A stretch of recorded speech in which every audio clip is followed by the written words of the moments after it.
Но пересечения не было. Что же это творится на сцене?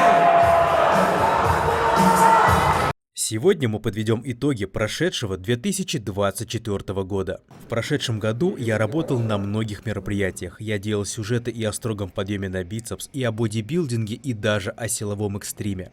Мы проводили прямые эфиры на разные интересующие вас и нас темы, снимали секреты тренировок чемпионов, но все же мое сердце принадлежит армрестлингу. И в этом выпуске мы выберем топ-5 рукоборцев 2024 года, по мнению нашего канала Strong Arm. Итак, поехали!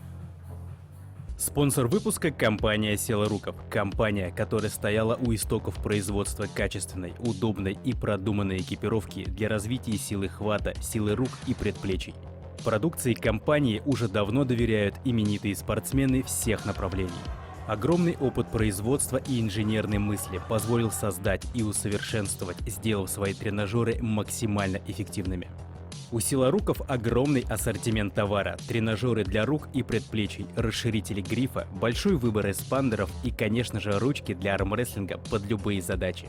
Универсальные ручки для армрестлинга подходят к любому тренажеру, будь то домашний спортзал или продвинутый фитнес-клуб.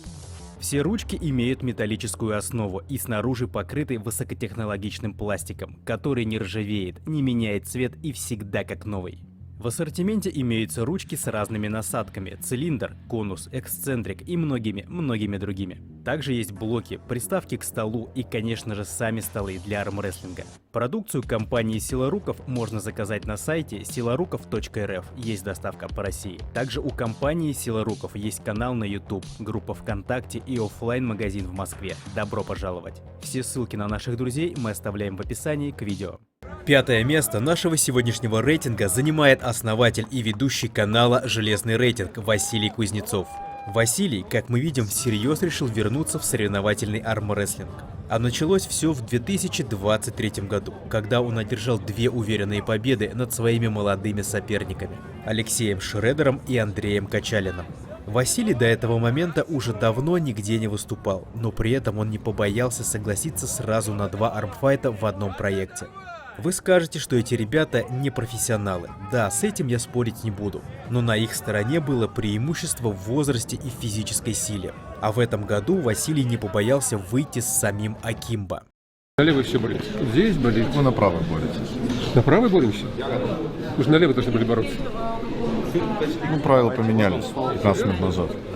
В этом поединке молодость взяла верх над опытом. Но это пока. Я уверен, что Василий может набрать форму и огорчить многих выступающих сейчас спортсменов. А главное, радует то, что мы все чаще видим его в амплуа спортсмена. Ну что, Василий, ждем новых армфайтов с вашим участием. Друзья, напишите в комментариях, с кем бы вы хотели увидеть Василия за столом. А мы переходим к 4-му месту. Его занимает Даниэль Прокопчук, одержавший уверенную победу над неоднократным чемпионом лиги AMC Аланом Залоевым. Я думаю, это был один из самых долгожданных армфайтов этого года, а исход его противостояния предсказать не мог никто. Прокопчук не полез в коронное крюковое движение Алана, а сработал верхом. И лишь когда счет стал 3-0 в пользу Прокопчука, Даниэль дал Алану в 2 крайних раундах закрутиться в крюк. И здесь Алан оказался сильнее, счет матча 3-2. Напишите в комментариях, как вы считаете, отдал Прокопчук руку Залоеву в 4-м и 5-м раунде или Алан в крюк оказался сильнее. Ну а мы переходим к призовой тройке. 3-е место в нашем рейтинге занимает Дмитрий Силаев, выдавший на пару с Феридом Османлы сумасшедший поединок. Вот именно из-за этих ярких, захватывающих дух моментов мы и любим армрестлинг. Первые 2 раунда легко и почти без сопротивления забирает сибирский рукоборец. Но потом, видимо, у Силаева закончились батарейки. Но пересечения не было.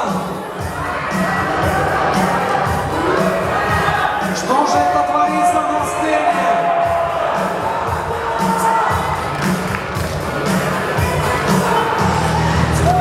Какое решение примут судьи? Ферид делает счет равным 2-2, и вроде бы вот она интрига. Но 5-й раунд показал, что у Дмитрия совсем не осталось сил, и спортсмен из Турции одерживает победу 3-2. Ну а в нашем рейтинге Ферит занимает заслуженное 2-е место.